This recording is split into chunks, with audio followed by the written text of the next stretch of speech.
নমস্কার বন্ধুরা, our life and cooking channel থেকে চলে এলাম আরও একটি নতুন রেসিপি নিয়ে।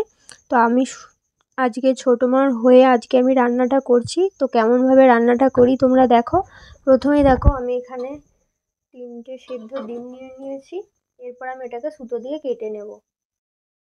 তো দেখো বন্ধুরা, এখানে আমাদের ডিমগুলোকে ভালো করে কেটে নিয়েছি।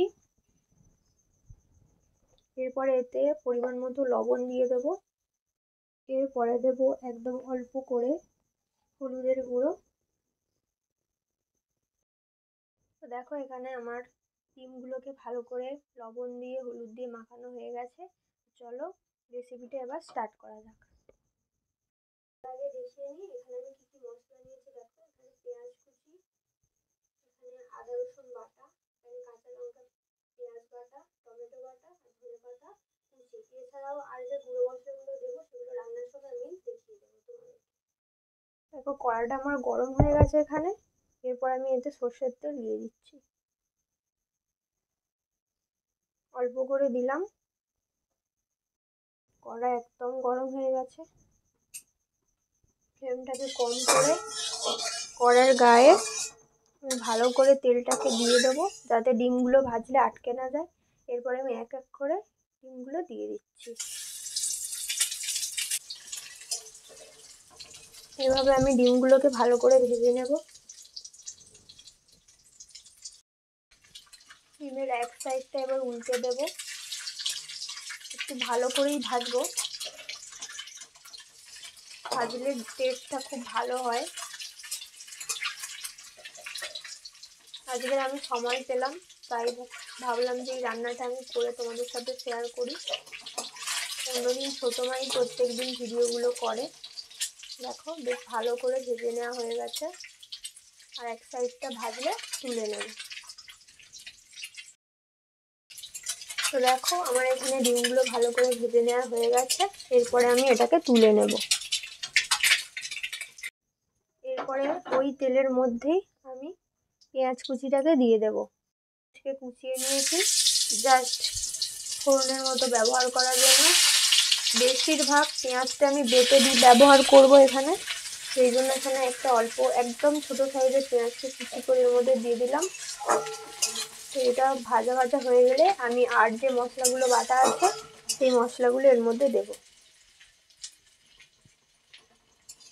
বন্ধুরা, তোমরা এই মশলা এগ কারি এটা একবার বাড়িতে বানিয়ে দেখো, খুব ভালো লাগবে। আমি যে প্রসেসে করছি অল্প তেল মশলায়।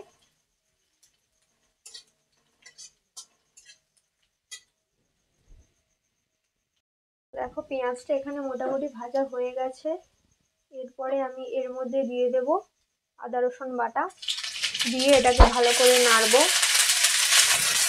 এরপরে আমি দেব পেঁয়াজ কাঁচা লঙ্কা বাটা,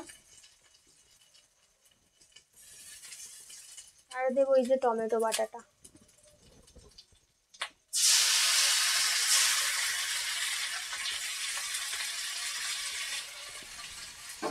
দিয়ে এবার এটাকে ভালোভাবে নাড়তে থাকবো।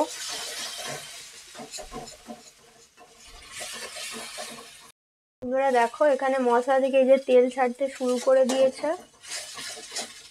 এরপরে আমি দেব লঙ্কা গুঁড়ো, আমি আগে থেকেই গুলে রেখে দিয়েছি। মশলা ধোয়া যে জলটা হয় এই যে, এবার দিয়ে দিলাম লঙ্কা গুঁড়ো আর হলুদ গুঁড়ো, এটার অন্য কিছু নেই।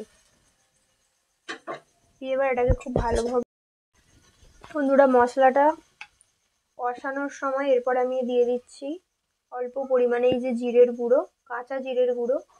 তোমরা চাইলে জিরে বেটেও দিতে পারো, আমি একদম অল্প পরিমাণে দিলাম। দিয়ে এবার এটাকে খুব ভালোভাবে নাড়াচাড়া করতে হবে।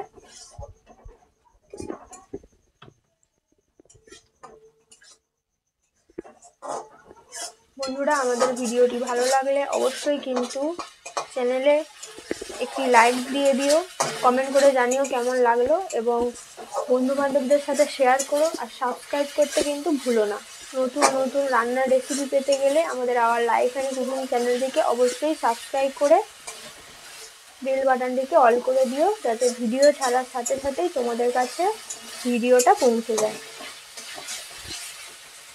এরপরে দিয়ে দেব পরিমাণ মতো লবণ। একদম অল্প লবণের মধ্যে কেটে রাখা ধনেপাতার কুচি অল্প করে দিয়ে দিলাম, আর অল্প রেখে দিলাম লাস্টে সাজানোর জন্য। দিয়ে ভালো করে নাড়াচাড়া করে নিচ্ছি। তোমরা পরিমাণ অনুযায়ী জল দিও। যেহেতু এখানে আমার 3টে ডিম, সেই জন্য আমি এখানে অল্প করেই জল দিলাম। আর এটা বেশি ঝোল ঝোল ভালো লাগে না, গ্রেভিটা একটু গাঢ় গাঢ় হলে তবেই ভালো লাগে। বন্ধুরা, এখানে আমার গ্রেভিটা ভালোভাবে ফুটে গিয়েছে। এরপরে আমি আস্তে আস্তে ভেজে রাখা ডিমগুলো এর মধ্যে দিয়ে দিচ্ছি। তোমরা চাইলে ডিমটাকে চেলা না করে গোটা গোটাও করতে পারো। বন্ধুরা দেখো, এখানে আমার গ্রেভির সাথে ডিমটাকে একেবারে ফুটিয়ে নিয়েছি। তো ভিডিওটি ভালো লাগলে লাইক করো, কমেন্ট করো, সাবস্ক্রাইব করতে ভুলো না। আর বন্ধু বান্ধবদের সাথে এই রেসিপিগুলো শেয়ার করো, যাতে আমাদের চ্যানেলটা আরও এগিয়ে যেতে পারে। আর অবশ্যই রেসিপিগুলো কেমন লাগছে আমাদেরকে কমেন্ট করো। একদম অল্প পরিমাণে গরম মশলার গুঁড়ো দিলাম, তোমরা চাইলে এটাকে স্কিপও করে যেতে পারো, তবে গরম মশলাটা দিলে সেন্টটা অন্য রকম লাগে, সেই জন্য আমি এখানে ব্যবহার করলাম। দিয়ে সামান্য জাস্ট নাড়াচাড়া করব, করে নামিয়ে নিলেই রেডি আমাদের এগ মশলা কারি। বন্ধুরা দেখো, এখানে আমার এগ মশলা কারি রেডি হয়ে গেছে। আমি এতে নামিয়ে নিয়েছি। এরপর আমি এর উপরে অল্প কিছুটা ধনেপাতা কুচি ছড়িয়ে দেব, দেখতে ভালো লাগার জন্য।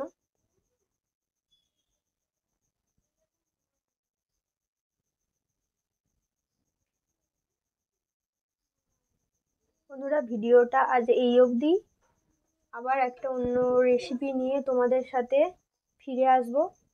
তো সবাই ভালো থেকো, সুস্থ থেকো।